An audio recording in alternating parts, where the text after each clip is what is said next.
Les hypocrites ne peuvent pas vivre du bonheur du Christ, parce qu'ils ne peuvent pas en saisir la libération. Ils s'enchaînent à une loi qui relève des complexes des religions païennes.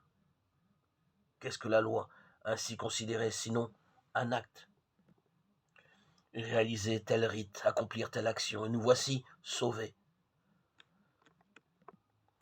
Cela fait, il n'est plus besoin de se préoccuper de relations éventuelles avec Dieu et avec les frères. La magie de l'acte moral a opéré. Bien sûr, cette description est caricaturale, mais n'y a-t-il pas un peu, voire beaucoup de cela en nos cœurs?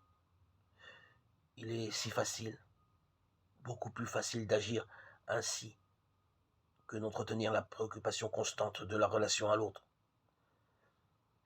Et alors, c'est le dessèchement du cœur, l'incapacité à accueillir un enrichissement quel qu'il soit. Comment, dans ces conditions, être heureux? Cette simple analyse nous permet d'approcher le mystère de la joie au sein de la persécution. Ceux qui ne sont pas persécutés, ce sont, suivant le discours, ceux qui mettent leur confiance en une loi desséchante et en définitive purement humaine, et qui éprouvent avant tout le besoin d'être reconnus et loués. Or, il n'est pas de joie dans le dessèchement du cœur, et il n'est pas de cœur vivant, en dehors d'un dialogue conscient ou non, avec le Dieu de la miséricorde.